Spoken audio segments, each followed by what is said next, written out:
Welcome in the latest episode of that SEC podcast. I'm your host, Michael Bratton.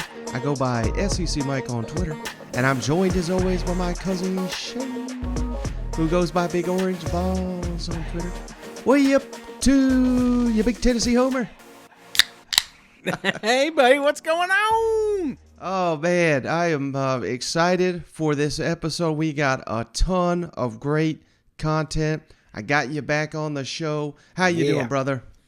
Dude, doing good, doing real good. I'm coming off something, man. You know, I thought it was COVID, but I guess it's not. But I was just telling you, today was like the first day I felt like good. So I'm excited. I'm pumped up.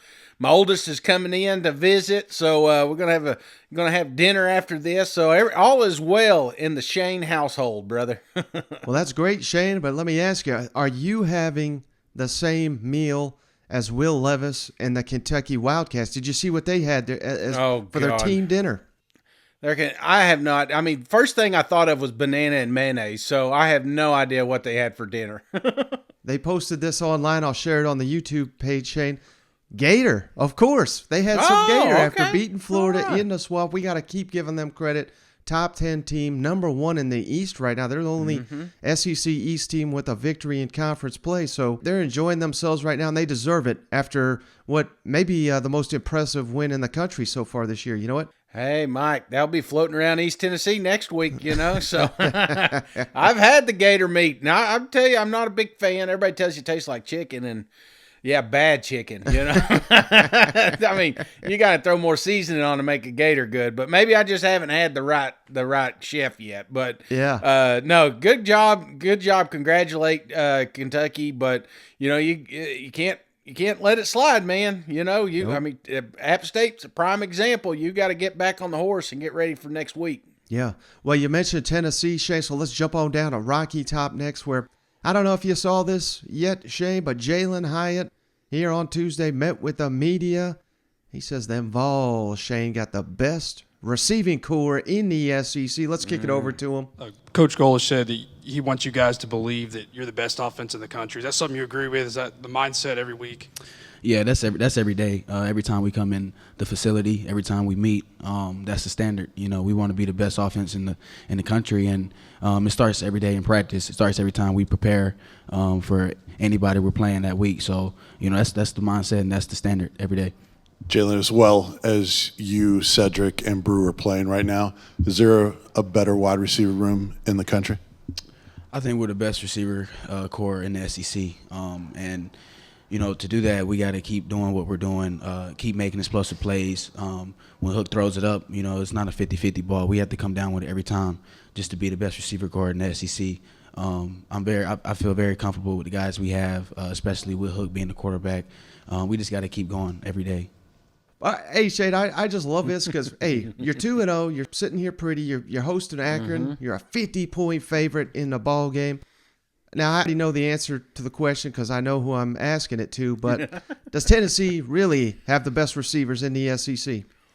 At this moment, I mean, show me a better crew. You know, I mean, Mississippi State probably a close second there. I'm just talking production, you know, and maybe Georgia hasn't been, you know, had an opportunity to open theirs up yet. And, you know, Alabama, I mean, they've got the star power, but yeah, right now, as far as body of proof through this season, how can you not say the Tennessee Volunteers? And it's not me being a homer, it's me being realistic. Oh, okay, Shane. Well, I would disagree. I would give it to Mississippi State, a slight edge right now, but I'll tell you what, if Jalen Hyatt, he's the key to this question, in my opinion. Not that he's played poorly, but he's been a guy that's been hyped up for a while. He came on strong at the tail end of last season. He scored immediately right out the gate against Ball State. If he continues his production, then yes, I will say Volunteers right there, and they should have one hell of a day again. They're favored by 50 over Akron, who I had completely forgotten, Shane, or honestly, I didn't even know. Oh, Joe Moorhead, Mississippi State legend, is their head coach, and you found this clip, Shane, so I just wanted to throw this over real quick. It's been a long, long time since this show featured a Joe Moorhead comment, But Yeah. he was asked about that Tennessee Pitt game. Oh, Sleepy Joe. I done forgot about him. What are you expecting from Tennessee this week, given the way that they lost? Tennessee, they ended up beating Pitt in overtime. they? Yeah, they beat Pitt in overtime. Oh, yeah, it ended all up right. going to overtime. They won. Yeah, My so mistake. they won 34-27 in overtime. How great was this, though, Shane? I mean, I don't know, poor media guy down there in Akron, but he don't Yeah. even know the scores of the games he's covering. You know what? Mike, journalism is not dead, you know? Come on now. That should be on that segment they do on ESPN. Come on now. Don't even know who they played last week, what the outcome was. You know, and it's funny because he's one of a few people that didn't. I saw the numbers came out, Tennessee, Kentucky, and Florida, millions of followers. And then you had Texas and Alabama apparently was the most watched game ever. I don't know if that's true. I haven't fact-checked that, but, you know, there's a lot of people watching SEC football last weekend. I think they said the most watched Fox Sports game ever. Oh.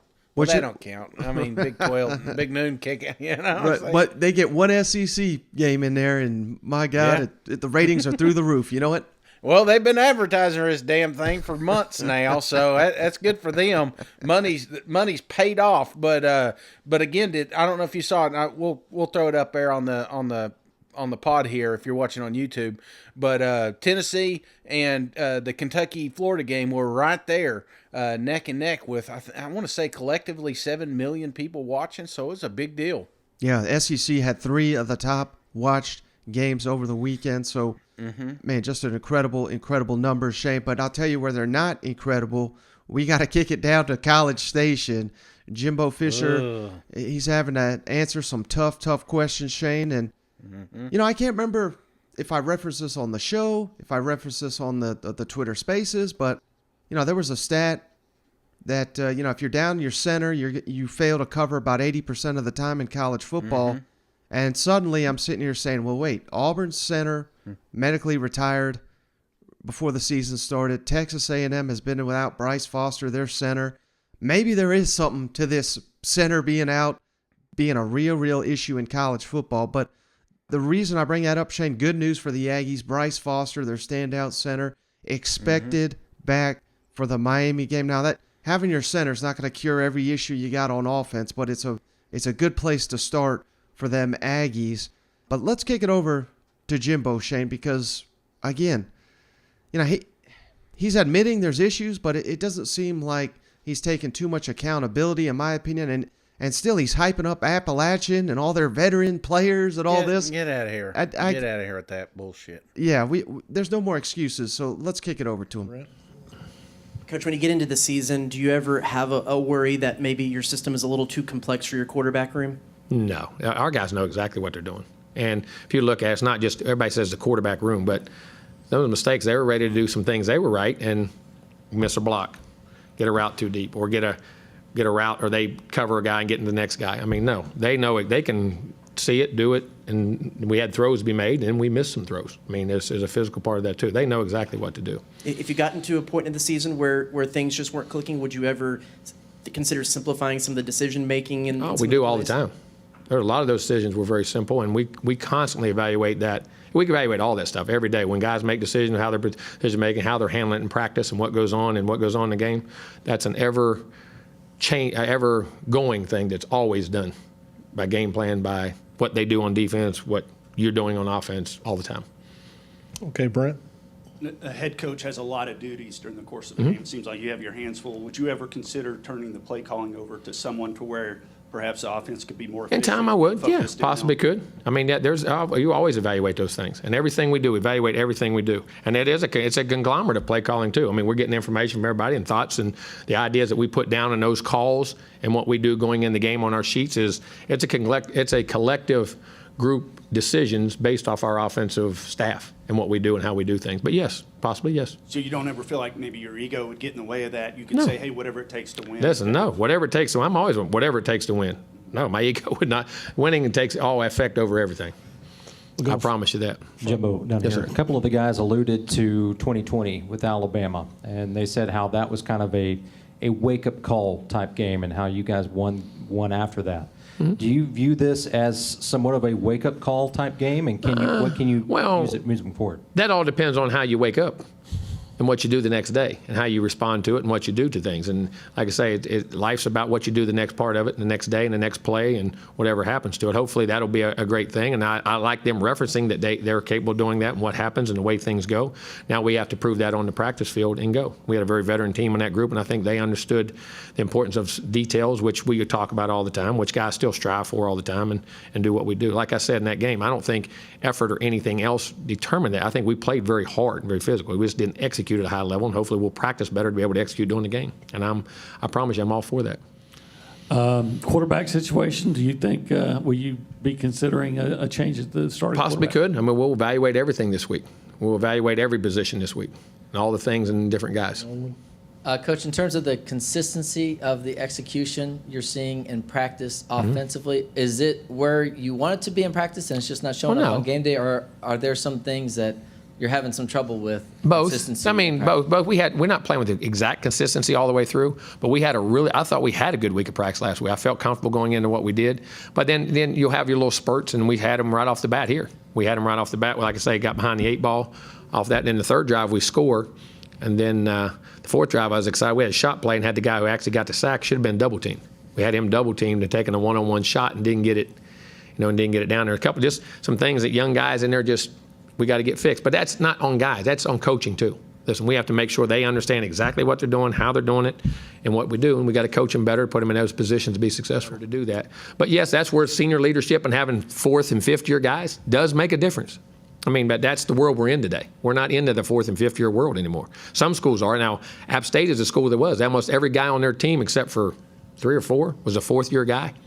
You know what I mean? And that matter. I mean, I think that does matter. That's not an excuse for anything, but I think when you have older people, it's like a 22-year-old mind is not the same as an 18, 19-year-old mind.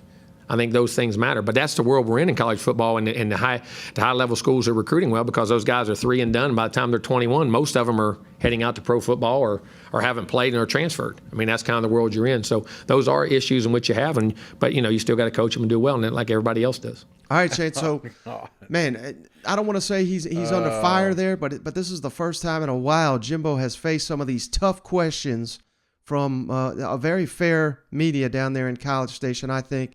But I don't know. What's your takeaways on all this? There's a lot of excuses I'm hearing from Jimbo. Yeah, I mean, there's a lot, and I'm going to tell you, Mike, they're piling on. There is a microscope down there in College Station, and they're going to dissect anything and everything, from the coaching to the players. I don't know if you saw that video sent over earlier. There's allegedly one of the cornerbacks down there, and I won't mention his name, was driving around crazy in a parking garage.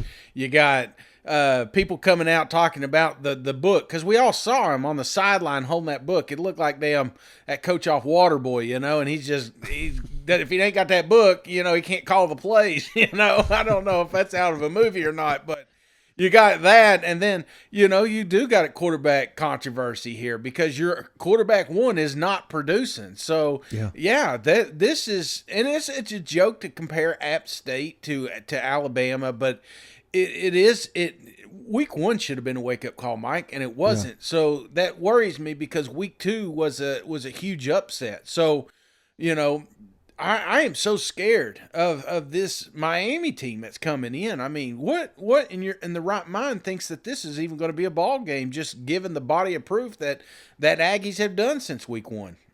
Well, I still think overall A&M's got a better roster, but hell, they got a significantly better roster than Appalachian, and they couldn't get it done. But I think maybe there is something to, I don't want to say a rallying cry, but I do think it's very easy to pile on Jimbo and the Aggies because of all the money and all the NIL rumors and speculation and all that, and just their, they have not performed at an elite level, yet they are hyped as an elite program every offseason. And I do not think they're going to be 1-5 like some people. It's easy. It's very easy to point at the schedule and say, my God, they got 4 world beaters coming in here. They're going to lose to all of them. I think they'll win a couple of these games, but it has got to start here with Miami because, in my opinion, Shane, this is of these 4 games upcoming, Miami is the worst of them, because we're talking Arkansas, Mississippi State, and Alabama. You ain't beating any of those if you're losing to Miami, and this is the only one you get at home. So it's got to start here. This is not a game where we're going to fire Jimbo if he loses it, but incredible, incredible pressure. The players have got to be locked in. They have got to clean up the issues that have plagued them early in the season, and I think they can get it done, but this is suddenly one of the most fascinating games in the country this weekend, Miami at A&M, don't you think?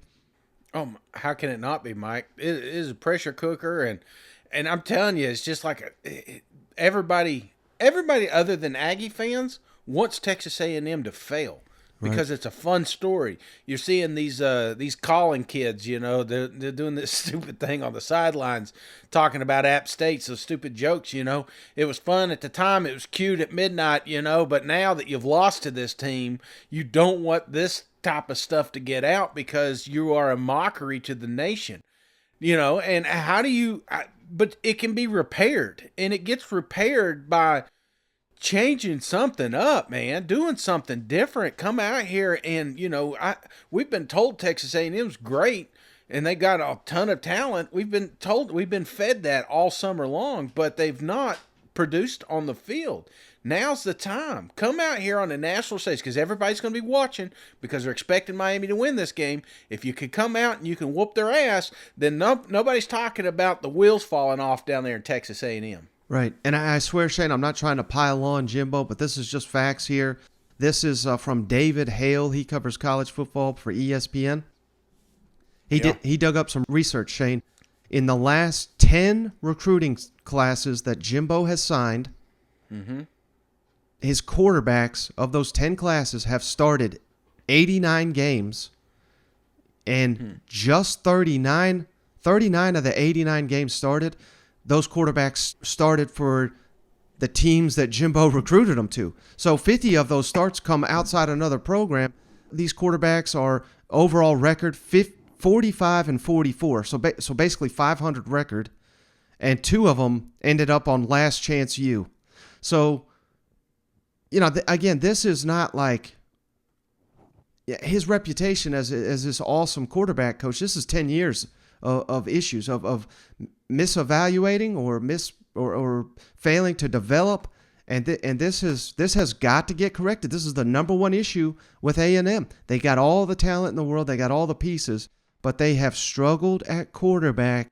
And just based on this stat, I don't know if Jimbo can get that done. That doesn't mean his tenure is going to be a complete failure or anything, but it does mean, in my opinion, Shane, they have got to maybe hire somebody that can help Jimbo with developing and recruiting quarterbacks. No, I'm with you, Mike. This is, you know, I mean, they're coming after him. I mean, look, we're digging up stats from Jimbo. I mean, it's not going to be long. We're going to be talking about his childhood and his upbringing and where he was, you know, failed as, why he should still be on Saban's staff or something. You know, this is nonsense. You've got talent down there. You've got the facilities. There's not a better. I'm telling you, Mike, we talked about this in the off season. You know, one of the best jobs in the country, I think, is Texas A&M, because expectations are getting higher, but they're not there. But you've got everything. You've got all the tangible pieces. You got even this NIL, man. You took it by the balls, and you're leading. You're getting the talent down there, but you know, you've got to do something with it, because if you don't, somebody's going to come in and they're going to look like an absolute hero. So, you know, now or never. I mean, come on, Jimbo.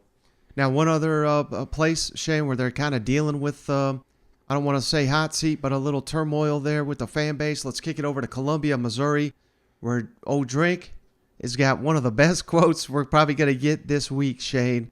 He quotes the legendary Bill Parcells. They've got Abilene Christian. I mean, they should smoke them. We'll start hitting the panic button if Missouri loses to Abilene Christian. But let's kick it over to Drinkwitz. You're going to love this comment. I know every individual kind of handles it differently. What's your sense for how Brady handles, you know, the coming off a rough game and the criticism that comes with that, and how he kind of processes that? Yep, praise and blame are all the same. Yeah, you can't get caught up either way. You can't read the message boards when they're good, and you can't read them when they're bad.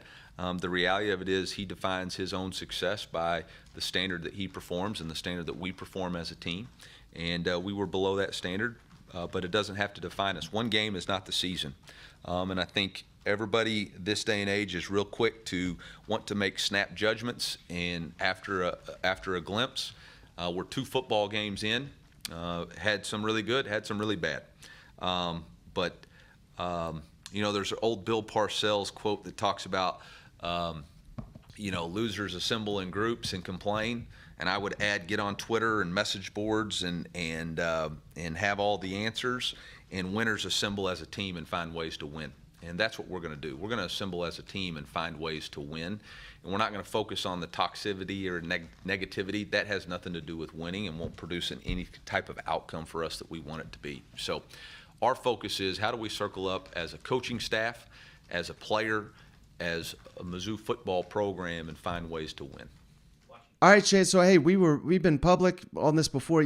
We've got to back up our coach. It's way, way, way too early for Missouri to be throwing in the towel here on the Drink era.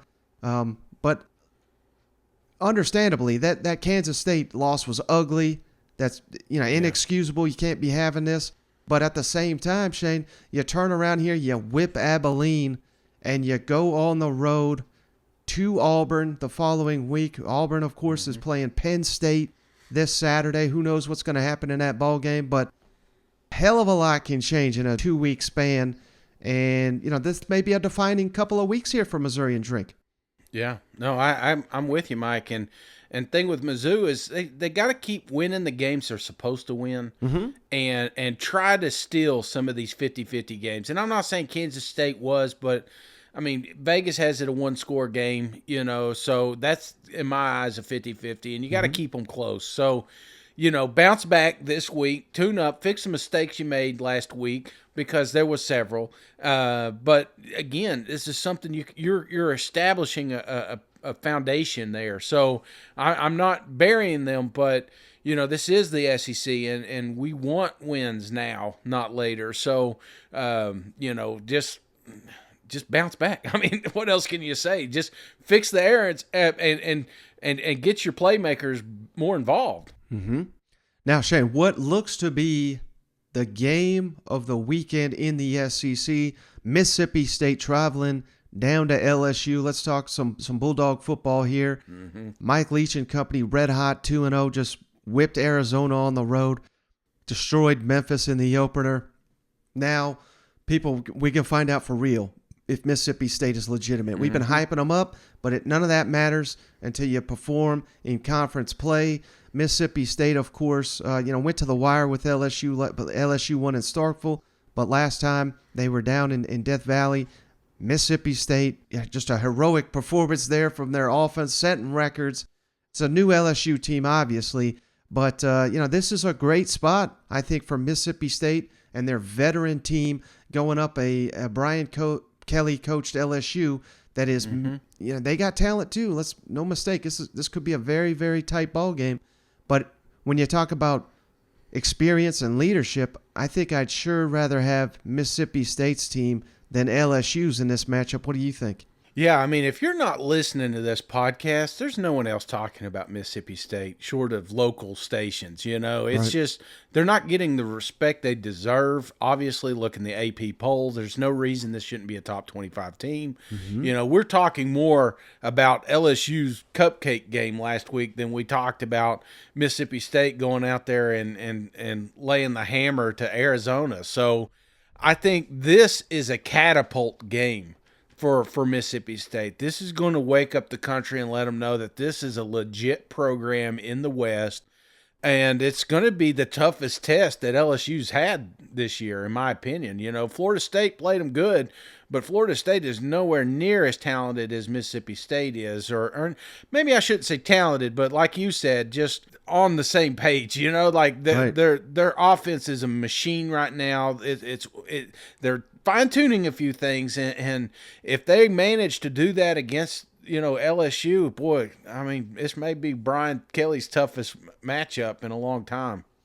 Yeah, and let's not overlook the fact that, it's very easy to look at Mississippi State and we look at Mike Leach and all the numbers they put up on offense and Will Rogers. He deserves, it's early, but he deserves to be in that Heisman conversation, in my opinion. But really the difference maker as far as Mississippi State can go, and I know you love talking defense too, Zach Arnett in his 3-3-5. That is going to be critical in this game, corralling Jaden Daniels and his dynamic ability to run and pass for the LSU Tigers. This game, I think, if it is a close game, it's going to be one on who wins that matchup, in my eyes. The Mississippi State defense versus the LSU offense that did catch fire there in the fourth quarter against LSU. Which one of those, the Mississippi State defense or LSU offense, which do you think will have the advantage in this ball game? No, I think the advantage right now is Mississippi State, and and the reason I say that is just the weapon, like the kid they went against last week. Nobody really watched that game, but he was very dynamic. He very mobile. I mean, similar to what LSU's going to do back there at quarterback. So I mean, you're kind of bleeding into the third week with that one. That's just my thought. I don't know, man. And again, it's Mississippi State mentality.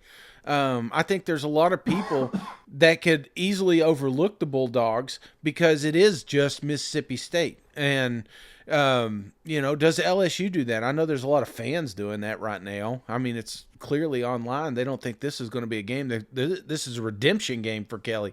So I want to spin this thing back around on you, Mike, because I'm more curious.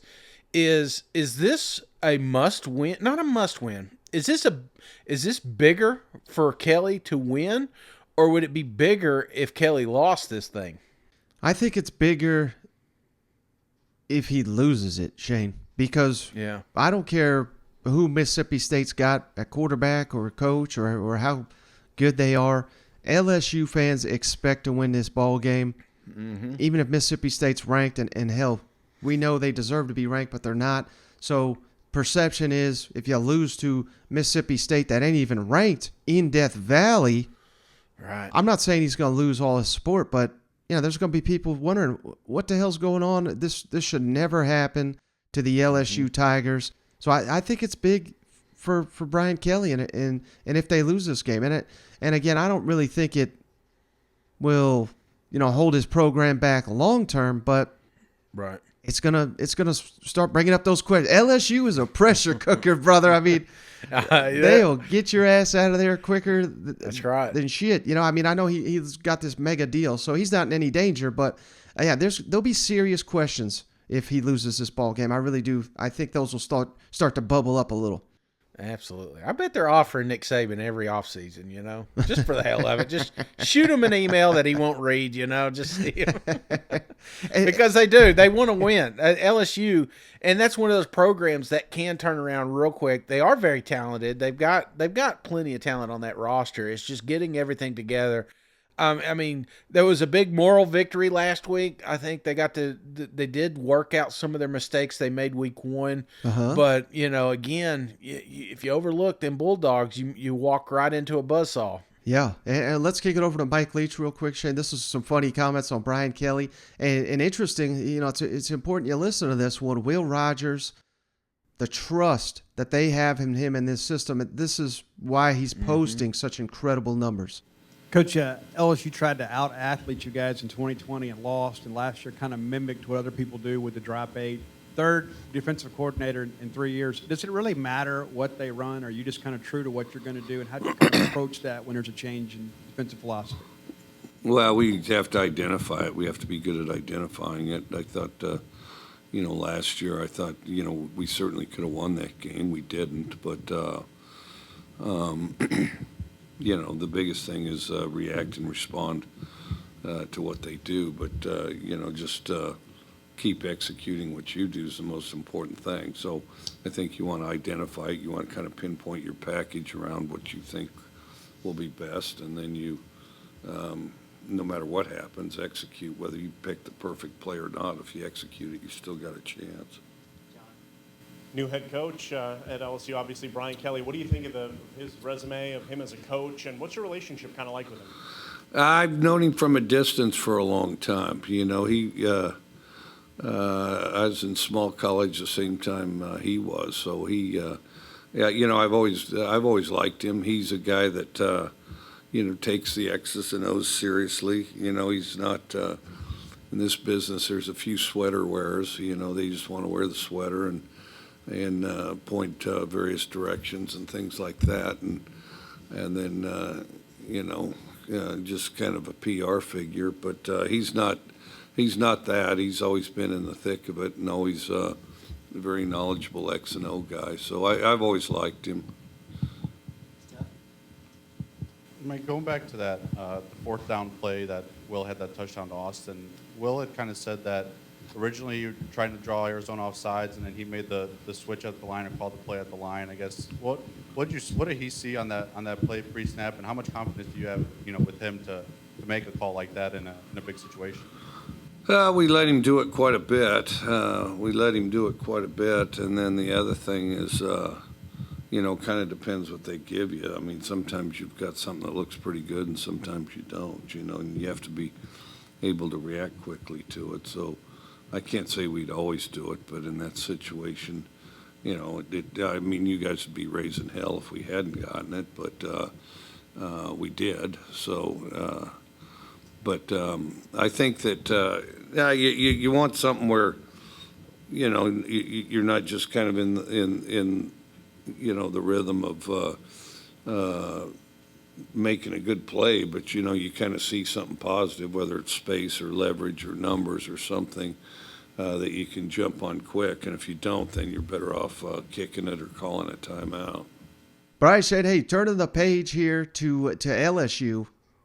Good news here, because John Emery, running back one, coming off his academic suspension.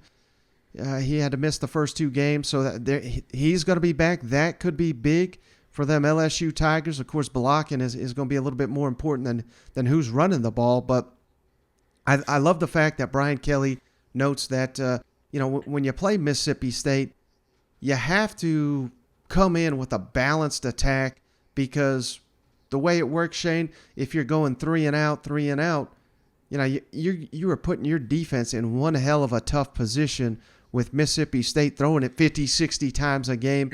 So, you know, you almost have to plan your offense for how they're going to defend this unique, what he calls almost a triple option offense, but it's obviously much different. It's triple option of passing offense, but yeah, these two coaches have never gone head-to-head, Shane, so I'm just kind of fascinated to see how this matchup plays out. You know what? I'm fascinated to see what Emery had to do to make up some of them scores on it. You know, I mean, I always had to do like extra reports and stuff like that. You know, I remember one time we went to a museum, some museum or something like that, and I had to sit through this whole 2-hour thing, and I'm questioning myself, like, is it really worth the 5 points? You know, so I'm just glad he's back on the field, and that's exactly who you need to beat Mississippi State, man. You've got to shorten the game. Yeah. You've got to keep the chains going, and that's something that Kelly likes to do, and he's just not been able to do. So maybe this is a little bit of that spark LSU needs to just keep the ball rolling, because if you do that, that's how you beat Mike Leach offenses, by keeping his offense off the field. Yeah, and it's interesting, Shane, because I would imagine Mississippi State's got a better defense than Florida State, yet LSU had just a world of trouble blocking in that game. Now, of course, they did a lot better last week, a lot different opponent, but this game may just come down to LSU's ability to run the ball, because if they can't run, this game could get ugly. Yeah. How much does it mean for the offense getting John Emery back this week, not only for the rushing game, but also for the passing game and helping out Jaden with the pass blocking? Yeah, we're excited about getting John back, certainly, and I'm excited for him. You know, it's been a long run for John in terms of getting a chance to, get out and play for LSU. He's worked hard to get back into this position. And now he gets an opportunity. Now let's be careful. Now he's been off for a while, so to put a lot of expectations on him in the first game. We certainly can't do that. We've got other backs that have done really well, but he will be part of the mix. And make no mistake about it, we've seen his capabilities in camp. We've kept him active within our rotations, so he's ready to play. And we did that with, obviously our eyes toward the SEC competition coming up. So we're excited to get him back. First, just want to check, is B.J. Ojolari going to be available this week? We expect him to be available, based upon my conversations with our doctors yesterday. Thank you. And then, you've talked about Jaden Daniels kind of working on evaluating fronts, things like that. What challenge does the 3-3-5 kind of possibly present for him? Yeah, it's really about, how and again, I'm just using words here, so don't take it too literal, but how the birds line up, right? I mean, it's a 3-3-5 defense, but they can move people around. So it's recognition of where those overloads come from and where those pressures, how you slide the front, how do we recognize, who are the five to block in the run game. And the 3-3-5 presents some of those problems. And, we'll have to do a great job of making it a little bit simpler.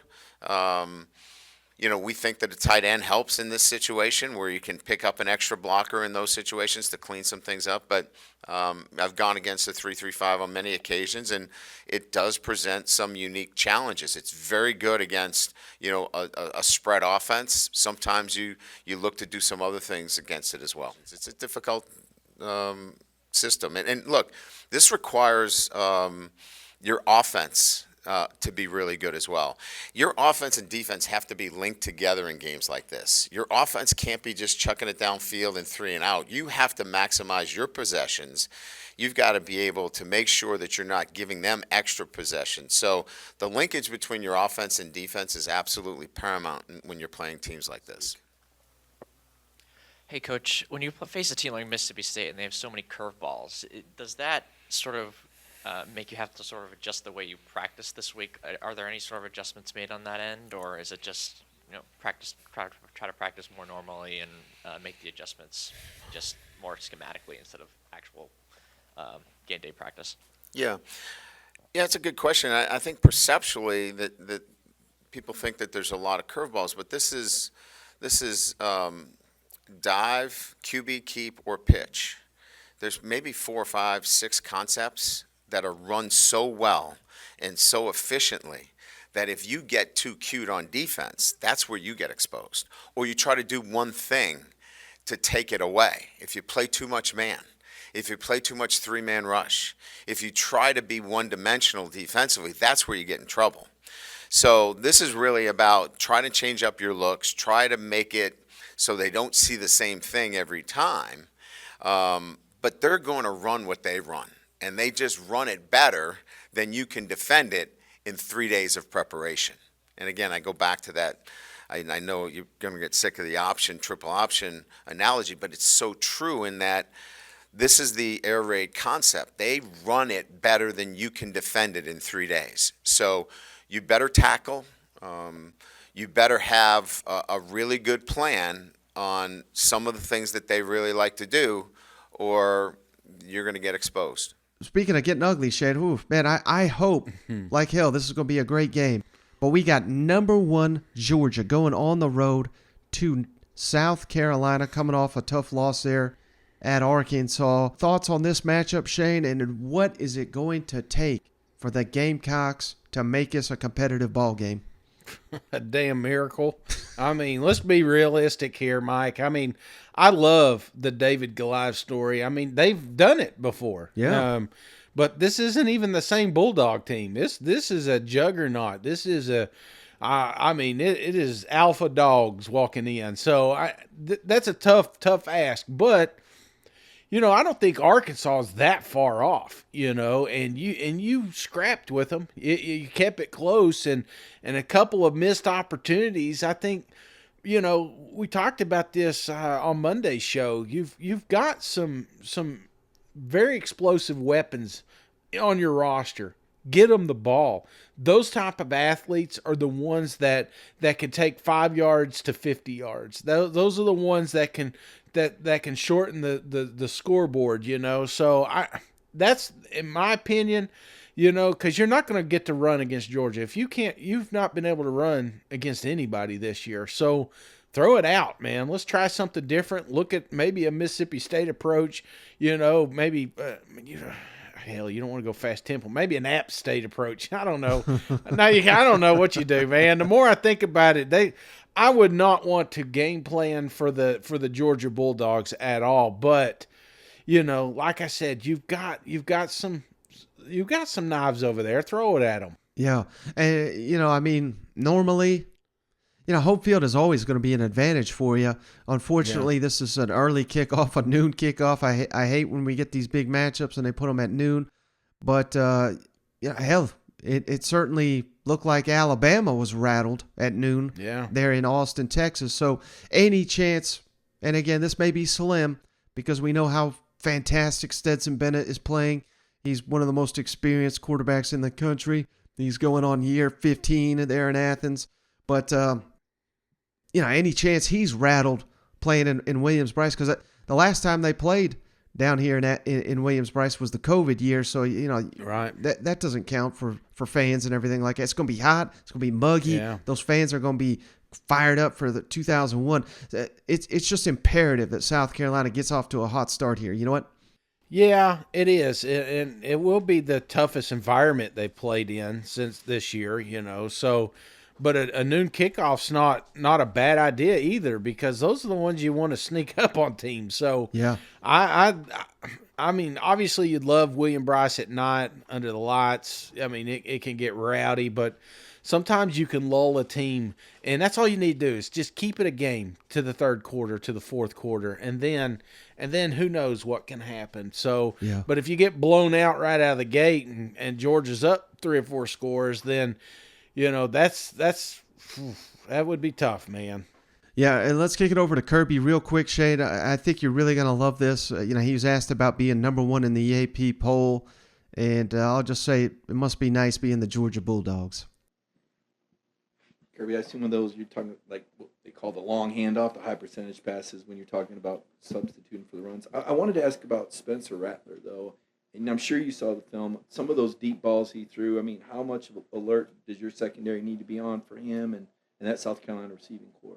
Well, they got a great receiving corps. They got really good wideouts, fast wideouts. Guys we struggled with last year. They've got quarterback's got an elite ability to throw the deep ball. He can throw the ball over 70 yards, stretch the field, and he's an athlete. So when you start talking about, like we played against Bo, we know Bo can throw the ball. Bo can scramble. He's a guy that can move around. You got to be disciplined. You're going to have probably 5 to 6 snaps a game where you've got to use scramble rules. You got to plaster, take shots down the field. You got to win 50-50 balls. That doesn't change based on who we play. I mean, everybody we play, especially in the SEC, is going to be challenging us down the field, and you got to be able to win those one-on-one matchups. They've got really talented guys to do that with. Kirby, the last time you guys played in South Carolina, it was a COVID year, so basically nobody on this team has played in that bonkers environment. Is it silly to say or think that Stetson's being a fan so far back and knowing that environment, is that an asset for a team that's going into, like I said, a really crazy place to play? The only asset to going into an environment like this is experience, and we've probably got 20 or 30 guys that have experience going into Auburn, Tennessee, places similar in terms of fan experience. So we've got some guys that can draw on experience. We've got some guys that'll lean on those guys because they'll be new. Anytime you go on the road for the first time, guys have to get comfortable with that. We had that a little bit in Atlanta in terms of not being on our own field, but it certainly wasn't the same kind of environment we're going into this time. And we'll have some guys that are young guys that have to lean on those older players. You guys are ranked number 1 in the AP poll, and talking with Cedric, it was sort of met with a shrug. What does it say about your program when you've gotten to that point and it's not that big of a deal to be the number 1 team in the country? It's never a big deal. It only matters at the end of the year. I don't know that we've spent many weeks outside the top 10, and it never mattered whether we were inside the top 10 or outside the top 10. It just is irrelevant. I mean, it's a lot more worried about how we execute a combo block than I am worried about what we're ranked, and hopefully the kids are the same way. All right, Shay, I just think that's a classic quote, and not only that, but it's like, you see all these other programs just cracking the top 10. That is such an achievement. That's a reason to celebrate. And here's Kirby's like, well, I don't give a damn about being ranked number one, and I get it because all their success. But I guess the point of me playing that is it must be nice to be a Bulldog. You know what? Yeah. This is that whole Kirby narrative in the offseason that was last year's team. This is this year's team. Yeah. This year's team hasn't done anything. We have got to prove ourselves and our fans that we deserve that number one spot. But all that matters is at the end of the year who's holding that trophy up. So, I mean, this is right out of Nick Saban playbook, man. Now, some bad news, Shane, as if the task is not even gargantuan as it is for the South Carolina Gamecocks. Injury updates. Of course, yesterday they announced linebacker Mo Kaba out for the season. Defensive end Jordan Strahan out for the season. And then here on Tuesday, Shane Beamer says David Spalding, Cam Smith, their outstanding corner, Corey Rucker, their transfer receiver, R.J. Roderick, and Alex Huntley, all questionable for the Georgia Bulldog. I mean, this is like a damn MASH unit coming off that Arkansas game, and goodness, this is the exact opposite of what maybe this is everybody and their mother's going to be picking against you, like you said, David versus Goliath. Yeah, that's the only silver lining I see here. Yeah, and they are, man. They're going to be piling on, and maybe. Sometimes these kids, they read that stuff, they go in with that attitude that this is just another game. This isn't anything. And how many times have we've looked up and it's third quarter and it's a one score ball game and you're like, why ain't they getting going? Why is Bennett off? Why are these, I mean, you could in your mind play that scenario, but it's, man, you need everybody. These injuries ain't going to help either, Right. So it's a tough week, brother. I just don't know what to say. I mean, I'm trying to be positive, but I wouldn't want to play. I don't want to play Georgia, Definitely if half my team's hurt. So now, last thing, Shane Beamer, he had some classic comments in his Tuesday presser. So let's kick it over to him. Coaches preach it constantly about focusing on yourself in a game week. You're taking on the number one team in the nation. It's a little bit harder to do, at least from outside noise as well. But also, you have the benefit of college football showing you that anybody can beat anybody last weekend. Are you using that? How, beneficial is it to be coming off of that week to kind of help encourage your guys and build that belief? I'd say our guys have a lot of belief. I told our staff on Sunday, I don't want to hear one person talking about anybody can beat anybody on Sunday. I don't want to hear one person talking about shocking the world. I don't want to hear one person talking about we just got to beat them. We just got to be better than them one Saturday. We don't have to be better than them all 12. And then as soon as I walk out of as soon as I walk out of the staff meeting, I got text messages on my phone from family members essentially telling me the same thing. So I'm like, Jesus, But there's great belief in our program. I don't have to rally them to make them believe. They believe. They have confidence. They should. We're a really good SEC football team, and we got really good SEC football players.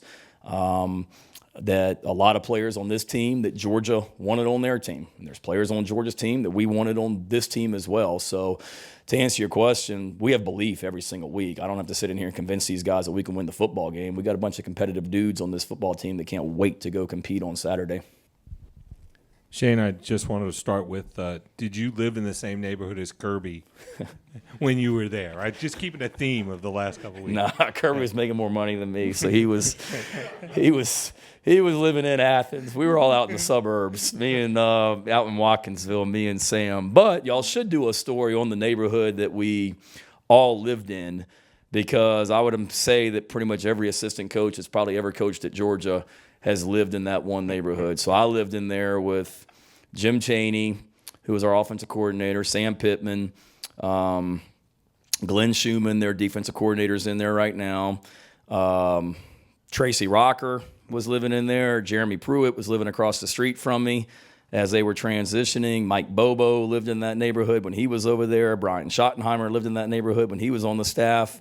I don't even know who's in there right now, but there's a bunch of them for sure. But no, Kirby was in the high end part of Athens as well. Rob Sale, the old offensive line coach at Georgia, lived in that neighborhood. Chris Wilson lived in the house that I lived in. Will Friend lived in the house that I eventually bought. So it's a heck of a story. Roanoke, Mike Griffith, y'all. It's the name of the neighborhood in Watkinsville, man. Welcome back. Thanks. Glad to be back. Yeah. Sorry. You coming Saturday? You got a baby shower, bachelor party, anything else you going to, my man? I'll be there. I love you, right? I got one more wedding on the schedule for next year, so hopefully it can be a bye week or something. But it's not mine, but and y'all know I love Ben. That was totally a joke, right? I don't need to be on SEC Network like another coach was in this league because he got into it with a reporter last week or something. That was totally a joke. So, all right, thank you. All right, Shane. Well, at least he's got a sense of humor going into Hell, this I matchup. just said it. You know, any given Saturday. You know, oh my gosh, he's right. I'd be texting him something. Could you imagine living in that neighborhood though? Oh my God, that'd be fun. They all got golf carts riding around. I bet John Daly was down there. Oh, that would have been fun. Well, buddy, I think that's going to wrap it up for this episode of the show. You got anything before we hop off the line? No, man. Good show. I appreciate everything you've done to get us to this point, Mark. You know, behind the camera. Sorry, drugs are kicking in here. No, I appreciate all the hard work you put into the pod, Mike. Appreciate that. Getting all this stuff together for us, and you know, listeners, they're asking. I've seen a lot of koozie questions. You know, it's real simple. 5-star rate. On the Apple products or the Spotify, just screenshot and send it over to our email. Mike, you got is it still that SEC podcast at Gmail? Yes, sir. That SEC podcast at gmail.com, or hit us up on Twitter with a DM. Shane and I both have those open, as does the podcast account, that SEC podcast on Twitter. Just looking for a rating and a review on the Apple Podcast app. If you don't have Apple, Spotify works, and YouTube. If you subscribe to the YouTube, do any of those. You know, really, really, really helps the show grow. That's all we're trying to do. We don't ask for much. When we send you a beer koozie free of charge, we got all 14 SEC teams, and I got about a dozen more I got to go send off today, Shane. So I cannot thank you guys enough for all the support. And my mailman hates me pretty bad. I'm gonna be honest with you. And I'm just throwing this out there, Mike. I have not seen. We've had several koozies at the games, and I don't think anybody has lost with that thing. So I don't know if it's good luck or whatever, but hopefully we'll see a few more wins this weekend with a cold beer in your koozie. Absolutely. Well, brother, I appreciate you. As always, I appreciate each and every one of you for continuing to show up. We'll catch you on the next one. All right. See you guys. Go Vols.